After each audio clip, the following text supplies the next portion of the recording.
Welcome back to what Arty Noobs with General Disturbance. This is a Bat Châtillon on 15558. It's the tier 10 French SPG. It's on the north spawn of Redshire and it's under the command of JohnnieP. Game started.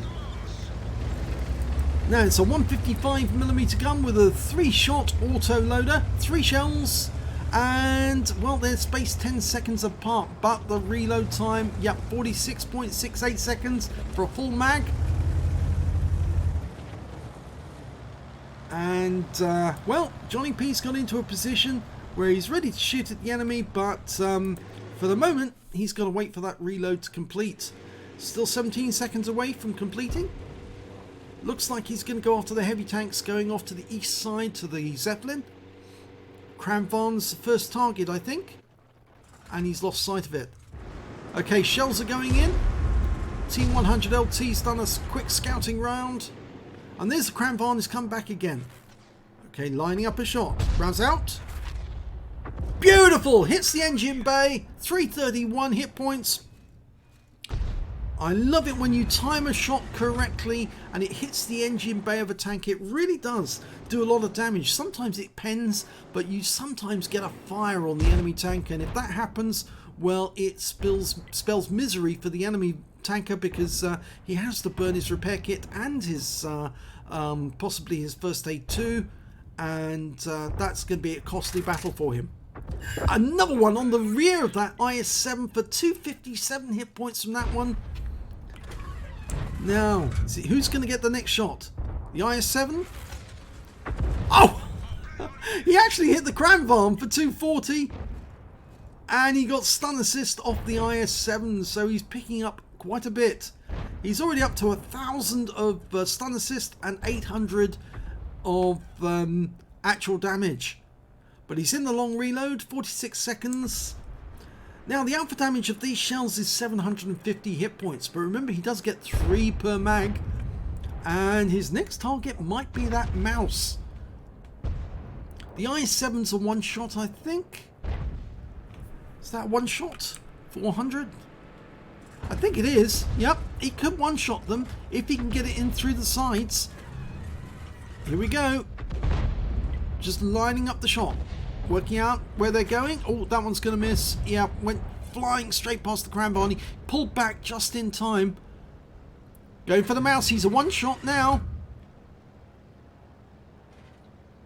Times it perfectly to either hit one of or the other. And the mouse is down. Unfortunately, he didn't get the kill, but he can possibly get a kill on one of these two now.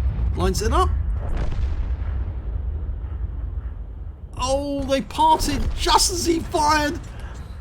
That could have been just so good if he'd got it. He would have hit one or the other, depending on when they came together. But he's in long reload now, so it's another 46 seconds to wait. And looks like that T100 LT went into the bush to do a bit of spotting, but he went through it, came out the other side and realised that, yep, he couldn't stay there.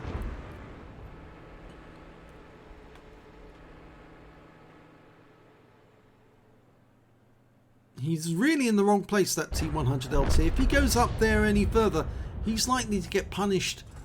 There's an Object 2684 up there and a TVP. Well, TVP could end his game very quickly. Cranvarn's next. Rounds out. Blind shot. And he hit him! He definitely had that one on target. Going for the IS-7. Almost ready. Here we go. Oh, no, he's decided to hold off and wait until the target comes into view. T100's retreating, and he's splash killed. So that's his first kill of the game. And unfortunately, the Cranvarn just killed our Object 2684.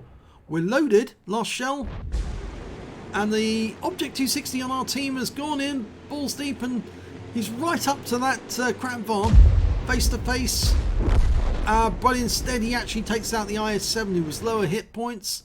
We can't get a shot on the Cranvarn at the moment because he's protected by the Zeppelin. So instead, oh, JohnnieP's gone back to the Zeppelin again. And unfortunately we lost the 260. Oh, and the EBR just ran into the T-50, but the TVP saved him from being killed by wiping out the Kranvan. Okay, we've got a Jaeger now. That'll make a nice juicy target. Rounds out. Oh, it hits the front, goes to the engine, gets 36 from splash. Well, he's up to 1.1k of actual damage, 1.2k of splash. But that Jaeger is now into the Zeppelin area, which means obviously until he comes out the other side, we can't hit him. We're one tank ahead of the enemy. JohnnieP's having a quick look at the enemy vehicles at the moment. From the position he's in that little wood, he's got some rocks in front of him. That sort of obscures his view. And you can see he's getting a red line at the moment. It's from that rock there. Now the chassis of the Bat Châtillon 150-558 is from the M47 tank, if I remember correctly. And so it's a fairly fast mover. But he's got a red line there, and he's looking for a target that he hasn't got a red line on. And there's a T92 HMC. He was spotted. We're loaded. Working out where he's going. Line him up. Rounds out. This could be a splash kill. It is. That's his second. Okay, Object 261. Lining up a shot for him. Backing in. Here he goes. Direct hit. 332. Can finish it off with the next round. Lining him up. He's still backing. Here he goes. He's into the back of the map. Rounds out. This will be a kill shot. Yes, it is. 3 kills. He's having a good game. In fact, actually, I believe he's killed off all the enemy Arty, which means counter battery medal.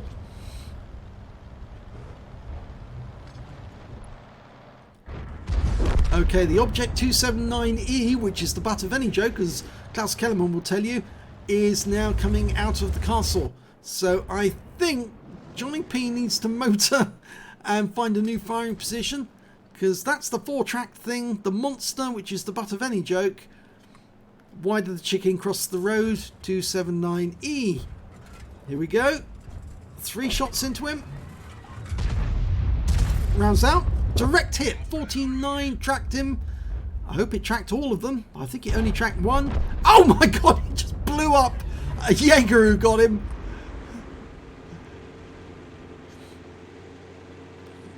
Okay, we've got a M48 Patton spinning around in the castle, not knowing which way to go. He knows he's trapped, actually. He's surrounded. Come out with your hands up. Unfortunately, we can't hit him at the moment because he's in the castle grounds and nobody's spotting him, and we've got walls around him.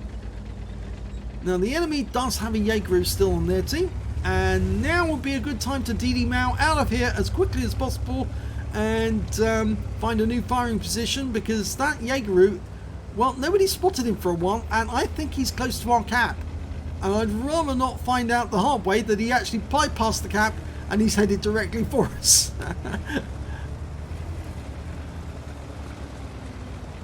Okay, I think the T92 HMC had the same idea, and JohnnieP is actually being a gentleman and allowing the T92 HMC to go through first. And here's our Jaeger, and he's actually headed back south again, so they didn't really have to relocate, but, well, it's safety first. Rounds out. Oh, it just lands behind him. He's headed back to his own cap because our EBR 105 was capping. And yep, he's decided to get out, but too late. The Death Star got him. An FB215B 183 was in the woods, and he's been stunned by that shot. Now, hopefully the T92 HMC will also fire in. I think that might have been one of our teammates. You could see some tracer flying into the woods. Normally, if it's a fast tracer, it's a tank round. If it's a slow one, it's an Arty round. In fact, that's something that came up the other day with Klaus Kellerman. He was very surprised that we can actually see tracer. And the thing is, yes, Arty players do. They see tracer all the time. And you can tell the difference between a tank tracer and an Arty one. Okay, almost completed reload. Another 3 rounds ready. Now we'll find out if that Death Star is still there. He's marked the target, but he's waiting. There he is. Okay, rounds out. Here we go. First one. Direct hit, 290 hit points. 10 seconds. Here we go again. Rounds out. And tracers going in on that spot. You can see our T-57 Heavy was firing in, and the Death Star is dead. T-57 got him, but there's the Jaeger. We're lined up for the last shot, and directly into the side of the casement. That may have taken out one of his crew. 2k of damage, 1.2k of stun assist. There's only 2 enemies remaining. That both Jaegerus, funnily enough.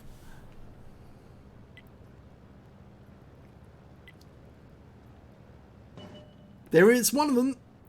We're not loaded yet. We've got another 16 seconds. That was a heat round. And the heat round just killed. Next heat round just kills him. You might ask why I knew that was a heat round. Well, they make a different appearance on these mods and they look up purple when they impact on the side of the vehicle. This is Aslains mods, by the way. Those are the mods which actually do show you which type of round is actually in use. You can use other mods which will actually show little sprinkles or sparks will fly.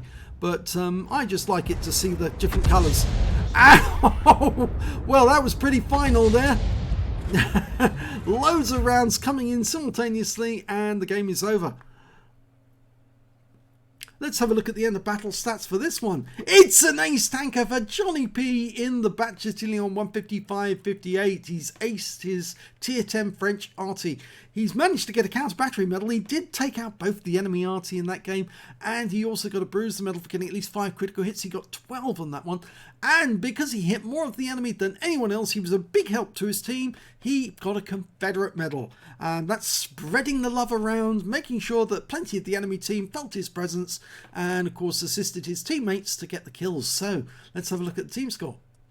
Well, if we look at damage, we can see he actually came third on his own team in damage. 2,844 hit points, but he wasn't the third highest scorer on the battlefield. No, he was the 5th, I'm afraid, because the top scorer was the TVP T5051, 5,810 hit points. T57 Heavy got 4,198. The Object 279E got 3,330, and the Crown Farm 3,082. And then we've got JohnnieP with 2,844. When it came to kills, it was the TVP T5051 again. He got 4 kills. T57 Heavy got 3, and then JohnnieP got 3, and so did the Crown Farm. And when it came to base XP, it was the TVP who got 1,100, and then JohnnieP got 943 because he did get a lot of stun assist during that game as well. And thirdly, it was the EBR 105, 875, but he didn't survive the battle. He did pick up a patrol duty and a scout from that game as well. He fired 19 rounds of 155mm ammunition. He got 10 direct hits, but no penetrations. 20 splash, damage of 2,844 hit points, and all of it was at more than 300 meters. He hit 10 of the enemy, only killed 3, and did damage assist of 378 hit points. And this is the important bit, stun assist of 2,990 hit points off 17 stuns. And that's why his XP is so high. On a premium count, he earned 66,851 credits, and after ammunition resupply and consumables, took away 25,571 credits. He received 2 bonds for the awards, and that's for the Confederate, and 10 bonds for the battle, because this was a tier 10 battle. And he earned 1,414 XP times 2 for the first victory, took away 2,829 experience points altogether. So yeah, when Arty's really on their game, he's actually titled this replay, and he certainly was on his game today, wasn't he? And it looks like the enemy Arty wasn't on their game, because after all, he got both of them. And in fact, actually, I seem to think that I seem to recall he got both of them with 1 magazine alone, because he took out the T92 and then quietly disposed of the Object 261 directly afterwards. So congratulations, JohnnieP, good battle, that was fun. If you enjoyed that replay, please give it a like and do subscribe to our channel. We get great tank replays and Arty replays all the time, and we really love you to come back. Thanks for watching.